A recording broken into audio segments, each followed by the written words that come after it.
Je, una maoni? Una swali? Unataka sauti yako isikike? Comrades power! Comrades power!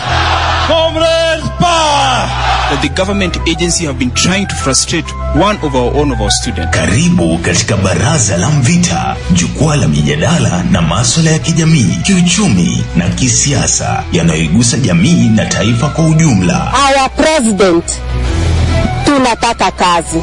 Tunaambiwa kila wakati kuna pesa ya wamama, kuna pesa ya youth. Kila Jumatatu hadi Alhamisi kuanzia saa 2 asubuhi hadi saa 3 ndani ya Amka na Mvita. Baraza la Mvita, mahali sauti ya mwananchi inasikika.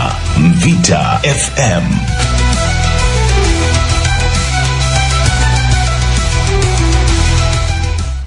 Right, do we have an opposition? Na leo ningependa kuuliza the opposition, ama ningependa kuuliza if really opposition ambayo tuko naye inaweza kusisimua ama kuweza kuleta tumojoto upande wa serikali. If the elections were to be done today, je, upinzani wa sasa unafaa kufanya nini ili angalau isikuwe ni one horse race to the State House? Nambari yangu iko wazi 073976 766 na kuona hapa ndani 073976 WhatsApp ni 0713113129. You can even call, nitakuwa naangazia hapa. So what is your take? Je, upinzani wa sasa unaweza kufanya nini kuipa serikali ya sasa upinzani thabiti, ikiwapo ama ikiwa tutapiga kura kwa mfano hilo, if the election were to be done today? Because we siku zote na feel like we don't have an opposition. One, umeona visa vya up to 20 cases zimeenda unresolved. 20 cases hazijatatuliwa, visa vya polisi kutumia excessive power among other things. Wewe unasemaje? 0713113123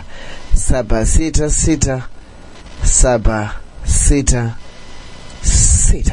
Huku United Opposition wakiendelea na kujipanga, wanasema ODM wanataka 50-50 shares na UDA kabla ya kura za mwaka 2027. ODM wanataka 50-50 power sharing deal kabla ya, na mtu anauliza tu hapa, if that is what ODM wants, so these shares, are they different from what from the Gachagwa's one? Anauliza. Alafu mwingine akisema you demand before you get in, not when you have already taken yourself in.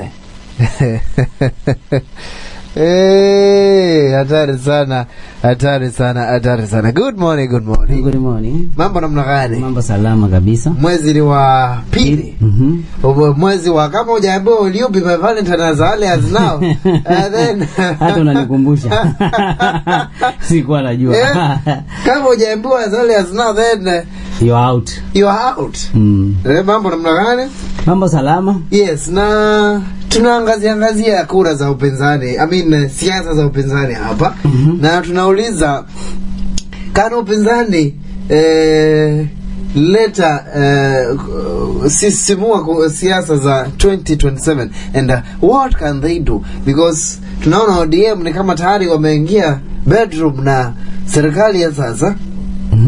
ODM washaingia, lakini kuna jambo moja walikuwa wanazungumzia wiki zilizopita. Wamesema kwamba hawajatia mkataba wowote, na wanasema wanataka 50-50. Na wanataka 50-50, yes. Meaning that wao kama hawatapewa naibu rais, hawataweza kuingia katika ule mtego wa UDA. Na hilo ndio jambo ambalo wengi wanasema ule mrengo wa UDA utakuwa na shida sana kuamua nani atakaye kuwa naibu wa rais. Ikibainika kwamba kama ODM watapewa, ina maana kwamba Kithure Kindiki atapotea na labda na kura za mlimani na labda, lakini kwa sababu ni mwandani wa Ruto, labda Ruto anaweza zungumza naye akaona vile anaweza saidiana. Kumbuka Kithure Kindiki amesimama sana na rais. Kumbuka wakiwa kule Hague alikuwa anamwakilisha. So hawezi akamtoroka haraka, lakini vile vile wale ambao ni watu wake watahisi kwamba wamewasabiti ama wamechezwa na wataweza kuona kwamba kura yao haifai katika serikali ya UDA. Upinzani wanafaa kufanya nini kuleta tisho kwa Rais Ruto? Wiki iliyopita niliweza kuona kwamba aliyekuwa makamu wa rais Kalonzo Musyoka anaweza sijui anaenda hii wiki ama ashatangulia kwenda kule US kukutana na wandani wa rais wa US ambaye ni Trump. Amealikwa White House. Yeah. Yes. So labda yale yatakayotokea pale, labda wale ambao ni wandani wa Kalonzo wataweza kutueleza ni nini hasa kitatokea pale, ikibainika kwamba USA ni taifa ambalo liko na ushawishi mkubwa ulimwenguni wa kisiasa. Yeah. Na ikibainika kwamba wale ambao wako katika mrengo wa opposition, na hii yote nahisi kwamba Rigathi Gachagua ndiye amepanga, kwa sababu anajua vile waliweza kupanga na taifa la USA wakaweza kuingia katika mamlaka na kujipanga kwao ambayo ni opposition, net opposition. Nimeona kwamba ile la muhimu ni kuungana na ile mirengo ingine yote ambayo iko katika serikali. Hiyo ndio njia yenye iko katika serikali, yani iko nje ya serikali. Akina Edwin Sifuna, akina sisi kwa sisi. Unajua sisi kwa sisi ni Eric Omondi. Na nimeona the other day wamepanga kutembea kwa Mombasa. Kutoka Nairobi kuja Mombasa 4 days. Watakuwa wanakusanya sijui ni pesa ili waweze kusaidia nini. Niliweza kuona amepost hapa gavana wetu akisema ataenda kilomita 2 ama 4. Yeye atatembea. Alisema atajaribu 4 kilometers kutoka wapi, kutoka SGR kuingia town. Ataweza hiyo labda. So mimi nazungumzia yale ya upinzani kama watajipanga na mapema, lakini kwanza wa hold on, wasiweze kumtangaza yule ambaye ataweza kuwa mwania wa rais na naibu wake. Wangojee mpaka waone kwamba pia Ruto amejipanga, kwa sababu Ruto anajipanga kutafuta ni nani kule ndani ya Nyanza ataweza kumsaidia kuweza kupeperusha tena urais ama kuweza kuingia tena ikulu, lakini si hali na si rais tena. Kimaanisha kwamba kila mmoja anataka kuwa ndani ya serikali. Haya ndio kitu ambacho tunaangazia hapa. Tutakuwa tunarudi tuendelee muda mfupi ujao. This is Meta FM saa 2. Je, una maoni? Una swali? Unataka sauti yako isikike? Comrades power! Comrades power! Comrades power! The government agency have been trying to frustrate one of our students. Karibu katika Baraza la Mvita, jukwaa la mijadala na masuala ya kijamii, kiuchumi na kisiasa yanayoigusa jamii na taifa kwa ujumla. Our president, tunataka kazi. Tunaambiwa kila wakati kuna pesa ya wamama, kuna pesa ya youth. Kila Jumatatu hadi Alhamisi kuanzia saa 2 asubuhi hadi saa 3 ndani ya Amka na Mvita. Baraza la Mvita, mahali sauti ya mwananchi inasikika. Mvita FM.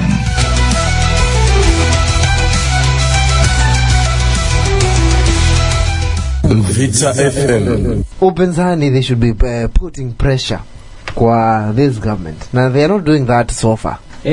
Ukiangalia juzi tuliweza kumuona yule ambaye ni Secretary General wa DCP, Cleophas Malala. Ndiye Secretary General ama ndiye Deputy Party Leader? Deputy Party Leader. Niliweza kuona akizungumza katika kituo kimoja cha radio akisema kwamba wao wamejipanga visa sawa na wanajua watamwangusha William Ruto. Na akaweza kuzungumza masuala ambayo pia hatuwezi yazungumzia kwa sababu hayana ule usawa, hayana ule ukweli. Masuala ya mwenda zake ambaye ni baba. Na akazungumzia kwamba Mudavadi, Wetangula watakuwa frustrated na the Luhya community will feel frustrated. That's why Luhyas will not vote for the government of the day. Na akaweza kuzungumzia pia mlima utakuwa umeenda. Kwa hivyo vile wanavyotuonyesha kwamba wamepanga ama wanaona vile William Ruto anapanga, pia wanao wanafaa kuwa wanapanga, lakini mimi sioni wakipanga, kwa sababu unaona kila mtu ana shughuli zake, kila mtu anaenda kutafuta kula kwake. Na ukiangalia Matiang'i, wengi wanasema Matiang'i, Kalonzo wanaweza, lakini ukiangalia Mlima Kenya pia watahitaji nini yetu ambao mtaweza kutupa. Na bila shaka mimi naweza zungumza nikasema kama Mlima Kenya watakubali wakati serikali itakuwa inaundwa waweze kupewa CS wengi, itakuwa sawa kabisa, kwa sababu ukiangalia sasa hivi hata Mlima Kenya nani utaweza kumpa naibu rais Mlima Kenya kwa neutral position? Sioni. Ndindi Nyoro is okay, lakini bado ni kijana, watu wanasema. La Martha Karua aliweza kushindwa na baba, so na kuleta kura, by the way aleta milioni ngapi? 1 ama ni 2? So ukiangalia Mlimani pale kuna shida kwa upande wa neutral opposition. Yule ambaye ataweza kuwasaidia ni rais ambaye alikuwa wa 4, Rais Uhuru Kenyatta.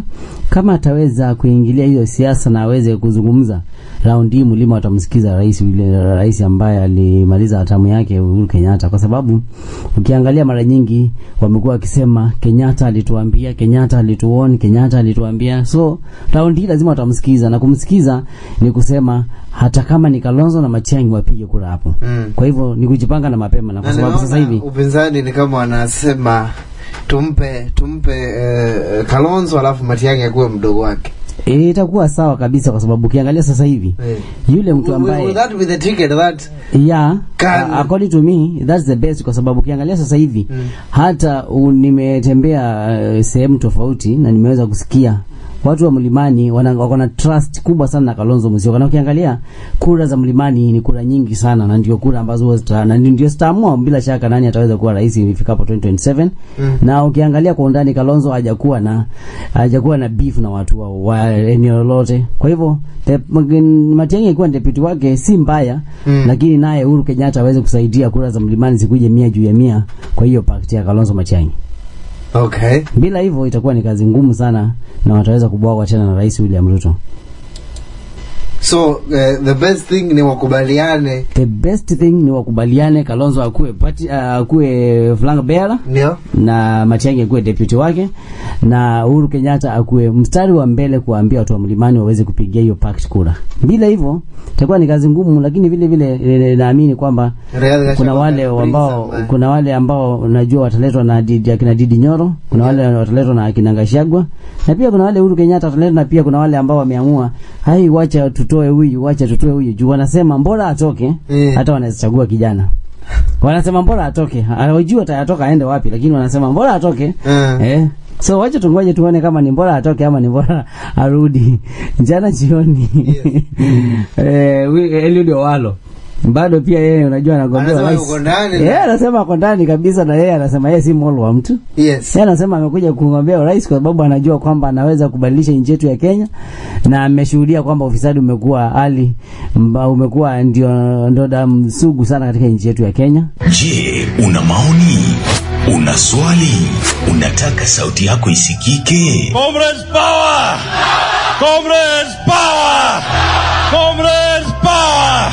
The government agency have been trying to frustrate one of our students. Karibu katika Baraza la Mvita, jukwaa la mijadala na masuala ya kijamii, kiuchumi na kisiasa yanayoigusa jamii na taifa kwa ujumla. Our president, tunataka kazi.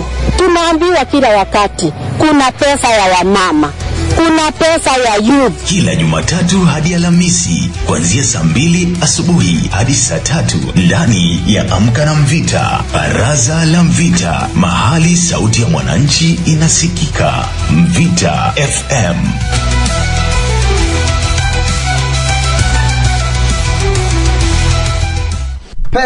Pesa ya Kenya inapotea kila siku, and ikienda wapi?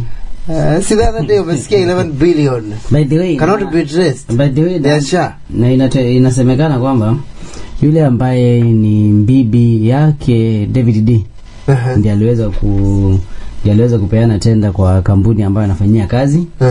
na inasemekana kwamba hiyo pesa si ati inaenda mahali pengine, inagawanywa tu na watu na Duale ambaye ni CSL ile tu wanaozungumza maneno yake ya si maneno ya Mvita FM ama maneno yangu. Okay. So wanasema kwamba ni sako tu inazunguka tu. Duale akiulizwa the other day aliulizwa will you resign, akasema in a democratic country Duale should resign immediately. By the way, hata angengoja mpaka ifike kwa vyombo vya habari. Angejua hapa anasema hata in fact Agilu amesema hata sio 11 kamili, nikiingia hapa ilikuwa 11.8. Yeye mwenyewe anasema. Yes. Which means basi ni system ambayo imeko very corrupt. System ya SHA ni very corrupt kwa sababu ukiangalia wale ambao wameenda wakashuhudia kwamba na leo hii nikitoka hapa naenda kutafuta hiyo SHA bado. Kuna nini? Kuna mtu ambaye anataka kuitumia leo hii asubuhi. So la kushangaza anaenda kuitafuta, lakini unajua ile ni system ambayo ukiangalia ile NHIF wangeweza kuangalia warekebishe NHIF. Labda ingekuwa better kuliko ukibilia SHA ambayo sasa hivi tunaona inapoteza mabilioni ya pesa. Na ni system ambayo hawangeanzisha kwa muda kwa wakati mmoja iweze kuhudumia Wakenya. Wangeanzisha ni phases 2. Phase 1 waanzishe na level 5 ndio washuke kwa hizi hospitali zingine. Lakini sasa hivi wameanzisha iko all over. So utapata hata hospitali ambayo exist ambayo inapewa pesa. So if we had a good and I think system, opposition ya sasa should be taking advantage of this. Yeah, but opposition wanaanza drama pia wanakula because opposition be piling pressure. Yeah, lakini sioni kama kuna kitu ambayo pale ni ya pile pressure. Ukiangalia opposition wanafaa waanze na Duale wasukuma Duale aende nyumbani. Lakini sasa wakati wa baba yes, wakati baba alikuwa watu walikuwa wanasukuma mpaka hata rais anawaondoa. Kama umekatalia, kama hutaki kuresign, rais anakuondoa. Kumbuka kwamba lakini wakati huo William Ruto sijaona mtu ambaye anabanuliwa, sijaona mtu ambaye anajiondoa. Alifanya wakati uliandamana lakini 2024 lakini la msingi ni kwamba aliweza kufanya hivyo kwa sababu ya pressure ya wale majenzi. Yes. Na sasa hivi mimi nasema tu rais wetu sijaona akishughulika sana na masuala ambayo yanahusu ufisadi. Na labda yale ambayo yanatuhusu ndio hayo, kwa sababu pesa nyingi zinapotea, Wakenya wanalia huku kushoto kulia, hakuna pesa, hakuna chakula. Na ndipo George amenunua gari ya milioni 200 the other day. Na hata hivyo kuna jamaa alinunua mshipi wa milioni kadhaa. Hii Kenya tu. Yeah, this country. I think tukimaliza the opposition should take advantage of these slip-ups za serikali ya sasa. Ndio, ni kweli wanafaa wachukulie, lakini shida yenye iko kubwa ni kwamba opposition bado natumai ama nikiangalia kwa ndani hawajajipanga. Walikuwa wamejipanga, sasa hivi wangekuwa anasema ule ambaye tunasimamisha kama rais wetu ni fulani. Alafu ngoja sasa.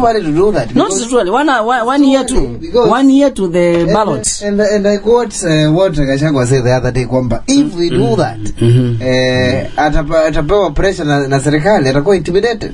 By the way, kuna hiyo side kwamba wataanza kuchunguza, wataanza kuna kesi ulifanya si wapi. Wakati ulikuwa naibu rais, wakati ulikuwa CS kama Matiang'i. So ni sawa hapo. Lakini sasa itakuwa ni, lakini cha msingi niliweza kusema wiki iliyopita ni kwamba wale ambao united they should be working and going across the country mobilizing Kenyans to vote for them come 2027. Bila hivyo itakuwa nasema sisi tunataka one term, itakuwa ni one term tu, lakini ikuwe tu term mwisho yote. So ni wao wazunguke Kenya nzima wakiomba kura, wasiwe wanakwamia Nairobi. Nairobi sio Kenya. Nairobi sio Kenya. Unakumbuka watu wakisema Mombasa sio Kenya. Sasa Nairobi sio Kenya. Kenya ni kaunti 47. Kwa hivyo wazunguke hizo kaunti zote wakiomba kura kwa Mkenya, kwa sababu Kenya ndio wanapiga kura. Na bila hivyo watambulia patupu.